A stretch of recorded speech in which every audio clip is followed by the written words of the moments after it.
ओम श्री गणपते नमः. ओम श्री गुरुदत्तात्रय नमः. ओम नवनाथाय नमः. मागील अध्यायामध्ये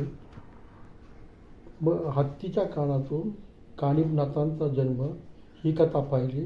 आता या कथेमध्ये जालिंदरनाथ व त्यांची शिष्या मैनावती यांची कथा पाहू. भगवान शंकर विष्णू जालंधरनाथ कानिफ बद्रिकाश्रमात गेले. शंकराने जालंधरास सांगितले, तू नागपत्र अश्वत्थाची स्थानी जाऊन यज्ञ कर, कवित्व करून देवतांना वर प्राप्त कर.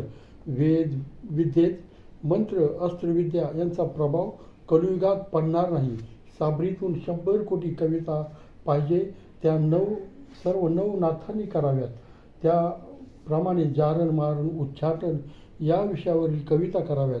हे सर्व लोककल्याणासाठी करायचे आहे.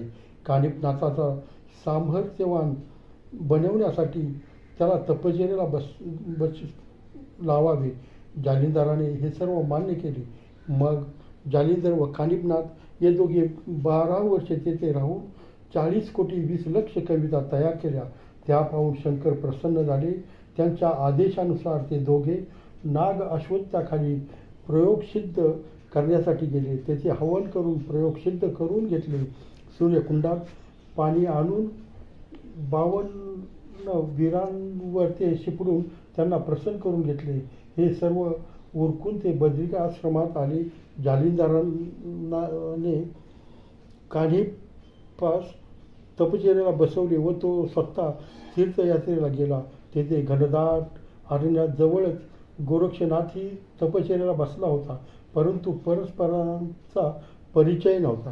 इकडे जालिंदरनाथ तीर्थयात्रा करीत असताना रोज अरण्यातून गवत कापून त्याचा भारा डोक्यावर घेऊन गावात जाई व गायींना घालीत असे. त्याच्या डोक्यावरील भाराचे ओझे होऊ नये म्हणून वायू तो भारा डोक्यावर अलगद वरच्यावर झेलून धरून ठेवी.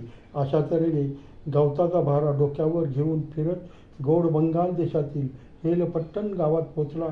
जालिंदराच्या डोक्यावर अधांतरी भारा पाहून लोकांना आश्चर्य वाटले. हा कोणी योगी महात्मा पुरुष असावा असे वाटून लोक त्याच्या दर्शनाला जाऊ लागले. भिक्षा मागून तो खात असे. तेथील त्रिलोचन राजाचा पुत्र गोपीचंद राज्य करीत होता.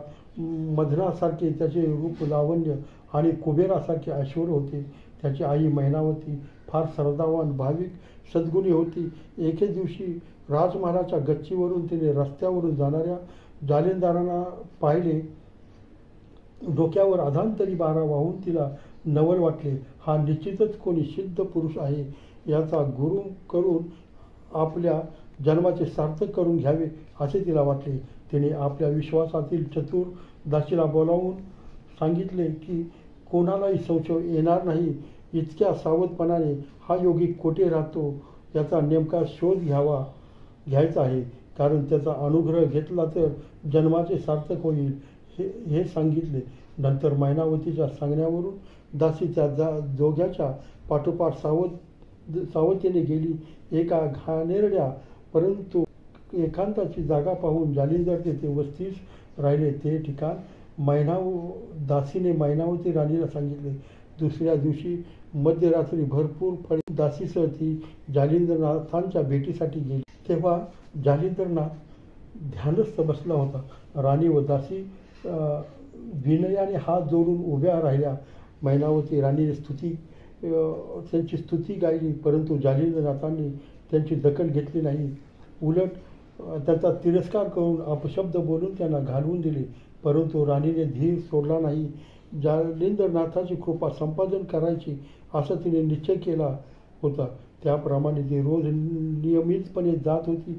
अपमान अवहेलना उपहास सोसत राहिली. एक दिवशी तिची तपश्चर्या फलद्रूप झाली.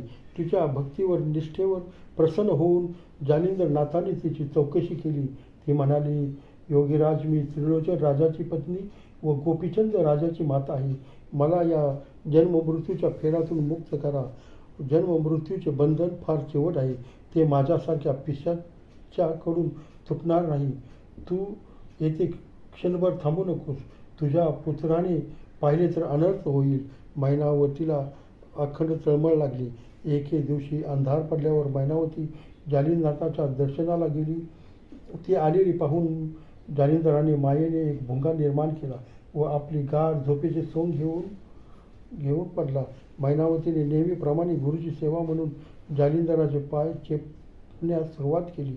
तो मायावी भुंगा तिच्या मांडीखाली गेला व त्याने तिची मांडी फोडून रक्तबंबाळ करून टाकली. तरीही तिने सेवा करण्याची थांबवली नाही. तिचे धैर्य, भक्ती, परमार्थ मार्गासाठी ध्यास पाहून जालिंदर संतुष्ट झाले. त्यांनी तिला मंत्रोपदेश दिला. त्यांच्या पायावर मस्तक ठेवून तिने स्वतःच्या जन्माचे सार्थक झाले म्हणून समाधान मानले. नंतर तिच्या देहात संजीवनी मंत्राची प्रेरणा केली. त्याप्रमाणे श्रीराम प्रभूंनी राक्षस कुळातील असून भगवत भक्त असणारा बिभीषणाला अमर केले. त्याप्रमाणे जालिंदराने मैनावतीला अमर केले. तिची भक्ती उत्तरोत्तर उद्विग्न होत राहिली. ओम श्री गुरुदेव.